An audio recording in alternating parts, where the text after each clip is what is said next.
하나님은 높으시니 우리가 그를 알 수 없고 그의 횟수를 헤아릴 수 없느니라. 그가 물방울을 가늘게 하시며 빗방울이 증발하여 안개가 되게 하시도다. 그것이 구름에서 내려 많은 사람에게 쏟아지느니라. 겹겹이 쌓인 구름과 그의 장막의 우레소리를 누가 능히 깨달으랴. 보라, 그가 번갯불을 자기의 사면에 펼치시며 바다 밑까지 비치시고 이런 것들로 만민을 심판하시며 음식을 풍성하게 주시느니라. 그가 번갯불을 손바닥 안에 넣으시고 그가 번갯불을 명령하사 관역을 치시도다. 그의 우레가 다가오는 풍우를 알려주니 가축들도 그 다가옴을 아느니라. 이로 말미암아 내 마음이 떨며 그 자리에서 흔들렸도다. 하나님의 음성 곧 그의 입에서 나오는 소리를 똑똑히 들으라. 그 소리를 천하에 펼치시며 번갯불을 땅끝까지 이르게 하시고 그 후에 음성을 발하시며 그의 위험찬 소리로 천둥을 치시며 그 음성이 들릴 때에 번개를 멈추게 아니하시느니라. 하나님은 놀라운 음성을 내시며 우리가 헤아릴 수 없는 큰 일을 행하시느니라. 눈을 명하여 땅에 내리라 하시며 적은 비와 큰 비도 내리게 명하시느니라. 그가 모든 사람의 손에 표를 주시어 모든 사람이 그가 지으신 것을 알게 하려 하심이라. 그러나 짐승들은 땅속에 들어가 그 처소에 머무느니라. 폭풍우는 그 밀실에서 나오고 추위는 북풍을 타고 오느니라. 하나님의 입김이 얼음을 얼게 하고 물의 너비를 줄어들게 하느니라. 또한 그는 구름에 습기를 실으시고 그의 번개로 구름을 흩어지게 하시느니라. 그는 감싸고 도시며 그들의 할 일을 조정하시느니라. 그는 땅과 육지 표면에 있는 모든 자들에게 명령하시느니라. 혹은 징계를 위하여 혹은 땅을 위하여 혹은 긍휼을 위하여 그가 이런 일을 생기게 하시느니라. 욥이여, 이것을 듣고 가만히 서서 하나님의 오묘한 일을 깨달으라. 하나님이 이런 것들에게 명령하셔서 그 구름에 번개로 번쩍거리게 하시는 것을 그대가 아느냐? 그대는 겹겹이 쌓인 구름과 완전한 지식의 경이로움을 아느냐? 땅이 고요할 때 남풍으로 말미암아 그대의 의복이 따뜻한 까닭을 그대가 아느냐? 그대는 그를 도와 구름장들을 두들겨 넓게 만들어 녹여 부어 만든 거울같이 단단하게 할 수 있겠느냐? 우리가 그에게 할 말을 그대는 우리에게 가르치라. 우리는 아둔하여 아뢰지 못하겠노라. 내가 말하고 싶은 것을 어찌 그에게 고할 수 있으랴? 삼켜지기를 바랄 자가 어디 있으랴? 그런즉 바람이 불어 하늘이 말끔하게 되었을 때 그 밝은 빛을 아무도 볼 수 없느니라. 북쪽에서는 황금 같은 빛이 나오고 하나님께는 두려운 위험이 있느니라. 전능자를 우리가 찾을 수 없나니 그는 권능이 지극히 크사 정의나 무한한 공의를 굽히지 아니하심이니라.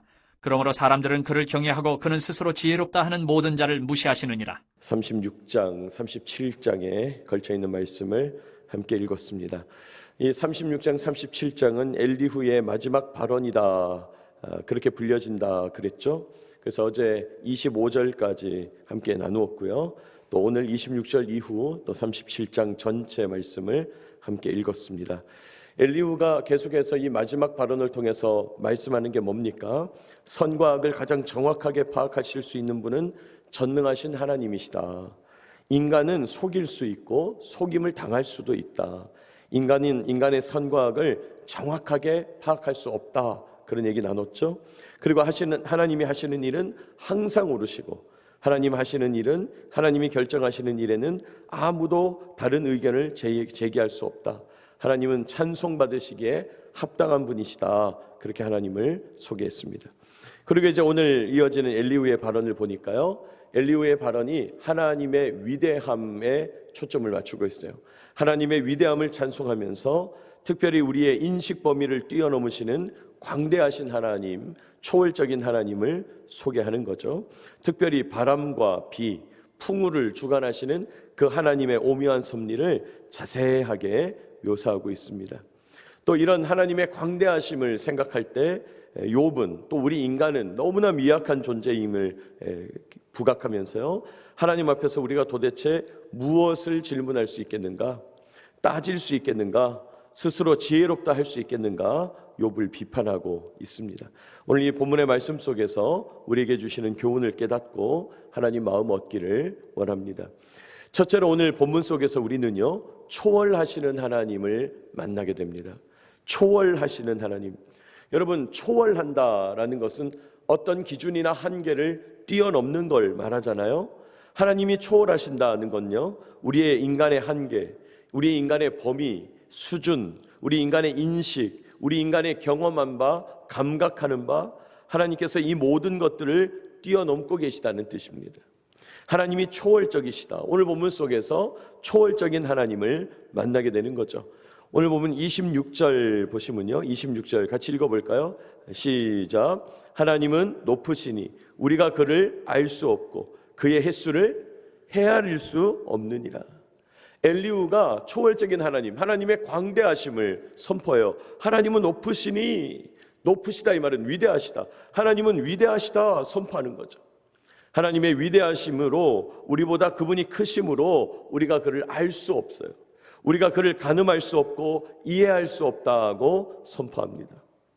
무엇보다 우리가 뭘 모르느냐? 그의 횟수를 알 수 없다. 그렇게 말하죠. 횟수.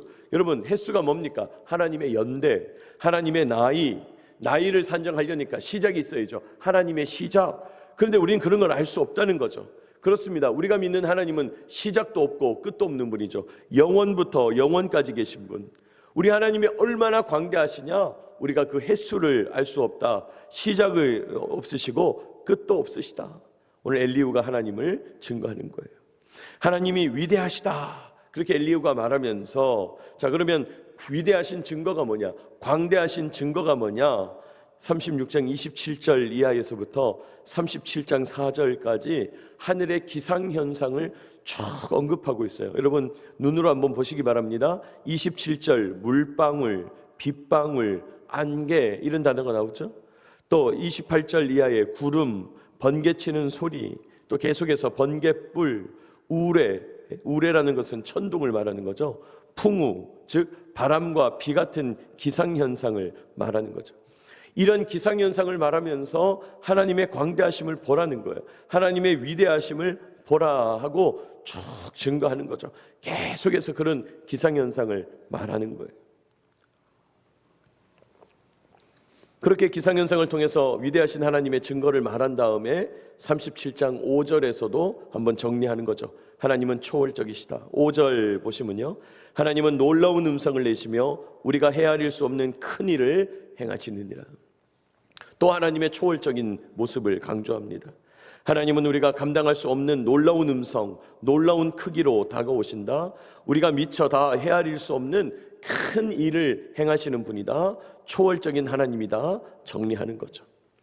37장 6절 이후에도 하나님이 베푸시는 폭풍우의 권세, 권능에 대해서 자세하게 설명합니다. 눈으로 여러분 6절 이하 말씀을 쭉 보시면 눈 나오고 적은 비 나오고 큰 비 나오죠. 9절에도 폭풍우 나오고요. 또 10절에도 얼음이라는 단어가 나오고 11절 구름의 습기, 번개로 구름을 흩으신다. 하나님의 권능을 설명할 때 폭풍우의 권세로 설명하는 것이죠. 여러분 그 당시 사람들에게 있어서 가장 두려운 자연현상 중에 하나가 폭풍우였겠죠. 배를 집어삼키고 파도가 뒤집어 엎어지고 또 이 땅에서도 수많은 사람들이 비 때문에 또 바람 때문에 죽어나가는 그 폭풍우, 그 권능이죠. 이렇게 하나님은 우리가 알 수 없는 크기로, 우리가 인식할 수 없는 수준으로, 우리가 감각할 수 없는 능력으로 일하신다. 엘리후가 그것을 계속 말하는 거예요. 이 지점에서 놀라운 건 뭐냐면 여기 엘리후가 설명한 기상현상들, 이거 다 대단한 거잖아요. 물론 이런 기상현상들이 대단하지만은 그러나 하나님은 이런 현상하고 또 비교할 수가 없는 거죠. 우리가 볼 때 이 기상현상이 대단한 일인데 그러나 하나님은 이런 현상들보다 뛰어나시다는 사실이에요. 그러니까 하나님은 초월적이라는 거예요. 그러니까 하나님과 우리 사이의 간격이 얼마나 크냐는 거예요. 여러분 우리가 하나님을 신으로 인정하고 하나님만이 참신이시고 창조주, 주관자, 결정자, 재판관, 심판주, 우리가 그걸 믿잖아요. 왜 우리가 하나님을 참신이라고 믿습니까? 초월적이기 때문이에요. 여기 역설이 있는 것이죠. 만약에 하나님이 우리의 인식 범위 안에서 다 감각되고 경험되고 이해되면 사실은 그분은 신이 아닌 것이죠. 여러분 우리는 초월적인 하나님을 믿는 신앙을 가지고 우리 신앙이 참되다 말할 수 있는 것입니다. 오늘도 초월하시는 하나님을 바라보고 찬송하고 하나님의 광대하심을 인정하게 되시기를 축복합니다. 우리가 크신 하나님을 계속 바라봐야 되는 이유가 있다는 거예요. 그 하나님 앞에서 크신 하나님을 바라보면 바라볼수록 나 자신의 무력함을, 나 자신의 연약함을 발견하게 되는 거예요. 여러분 그 광대하신 하나님과 동행하게 되시기를 축복합니다. 우리 하나님은 이해할 수 없으리만큼 초월적이시다. 우리가 감각할 수 없으리만큼 광대하시다. 우리의 인식과 수준과 범위와 감각과 능력과 경험을 뛰어넘으신다. 그러므로 여러분 이렇게 초월적인 하나님께서 우리 삶에서 행하시는 모든 일, 그 모든 일은 우리가 생각하는 이상으로 어떤 일이 일어나도 그건 이상한 일이 아닌 거죠. 우리 입장에서는 이상한 일이지 하나님 입장에서는 하나도 이상할 것이 없는 거예요. 초월적이니까요. 초월적인 하나님, 위대하신 하나님을 인정하면서 오늘 하루 우리 주님과 기도하며 출발하는 저와 여러분 되시기를 축복합니다. 하나님은 위대하십니다. 초월적이십니다. 인정해야 됩니다. 두 번째로 오늘 본문에서 우리는요, 우리가 대답할 수 없는 질문이 있다는 사실을 깨닫게 됩니다. 우리가 대답할 수 없는 질문이 있다. 우리 인간으로서는 답을 알 수 없는, 우리로서는 정답을 생각해낼 수 없는 그런 질문들이 존재한다는 거예요.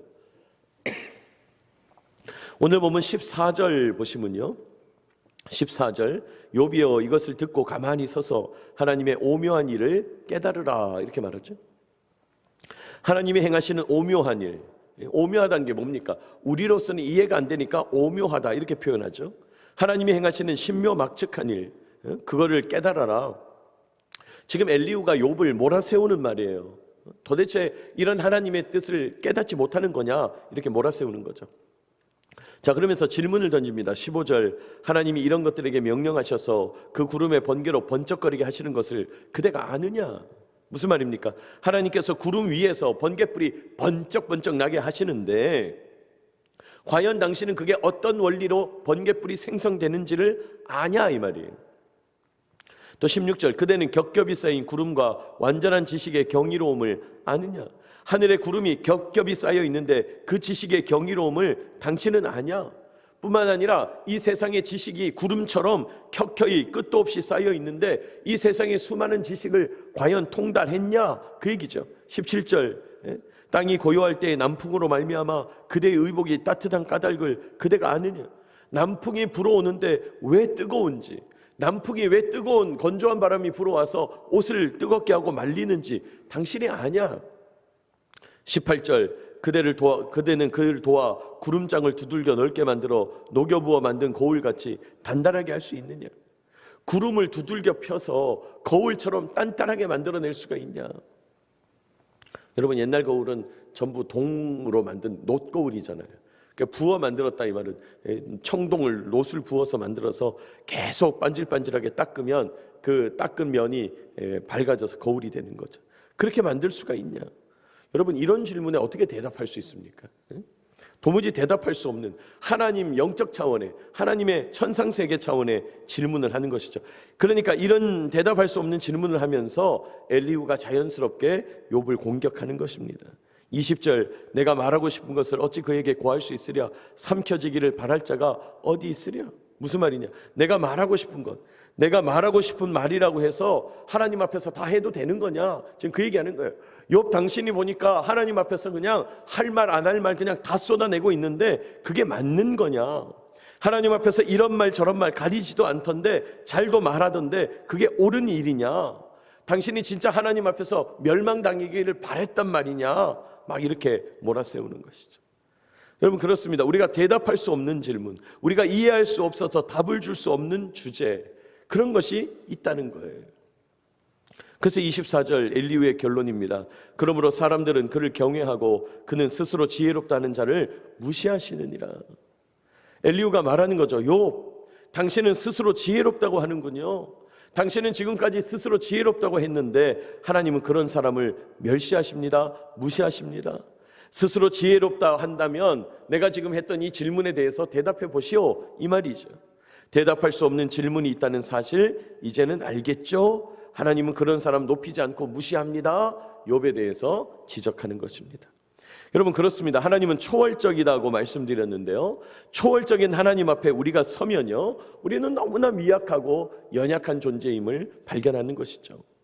무엇보다 하나님이 행하시는 일에 대해서 하나님이 왜 이렇게 행하실까? 왜 이런 법칙을 만드셨을까? 왜 이런 법칙대로 자연 만물이 움직이도록 해놓으셨을까? 그걸 따져 물으면 우린 대답할 수 없죠. 여러분 이렇게 대답할 수 없는 것을 따져 묻고 탐구해서 나온 학문이 과학이잖아요. 물론 과학적인 호기심을 가지고 연구하는 것은 중요하지만은 그러나 우리가 대답할 수 없는 질문이 존재한다는 거예요.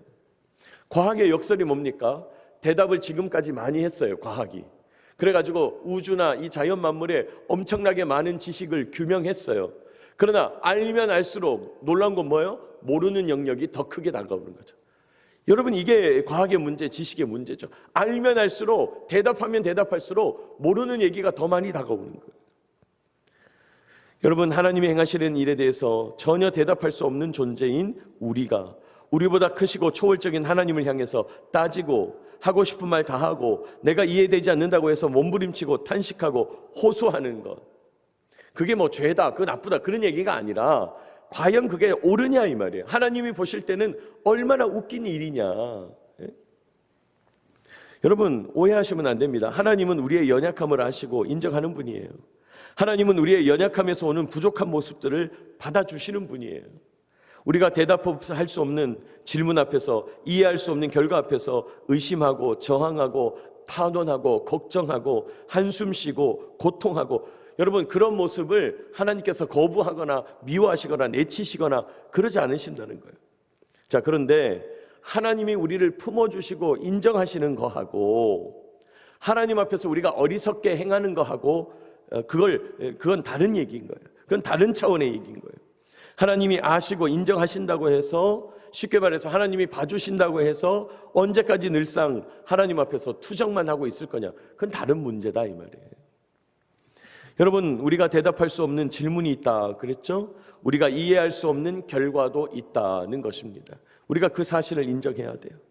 하나님의 광대하심과 위대하심을 인정하면서 우리의 인식과 감각 너머에 계시는 하나님, 우리의 경험과 능력 초월하시는 하나님, 그 하나님의 전능하심을 인정하면서 살아가는 저와 여러분 되시기를 축복합니다. 여러분, 신앙이 성숙하다는 것은요, 하나님과 우리 사이의 간격을 인정하는 거예요. 신앙이 성숙하다는 것은 하나님과 우리 사이의 간격이 크고 넓다는 것을 깊이 깨닫고 늘 인식하는 거예요. 여러분, 신앙이 미숙한 사람은요, 하나님을 돈 많은 옆집 아저씨 정도로 생각해요. 그럴수록 신앙이 미숙한 거예요. 잘 모르는 거죠. 그러나 신앙이 성숙하면 성숙할수록 하나님의 광대하심을 깨닫고 하나님의 위대하심을 인정하게 돼요. 우리가 대답할 수 없는 질문이 있다는 것을 알게 되고, 내가 아는 것과 모르는 것이 분명해지고, 내가 모르는 것에 대하여 하나님의 주권을 인정하게 되더라는 것입니다. 여러분, 오늘도 성숙한 신앙으로 우리 주님의 위대하심을 인정하고 우리를 초월하시는 하나님 앞에서 우리가 대답할 수 없는 질문이 있다, 우리는 하나님 앞에서 아무것도 아니다, 하나님과 우리 사이의 간격을 인정하는 저와 여러분 되시기를 축복합니다.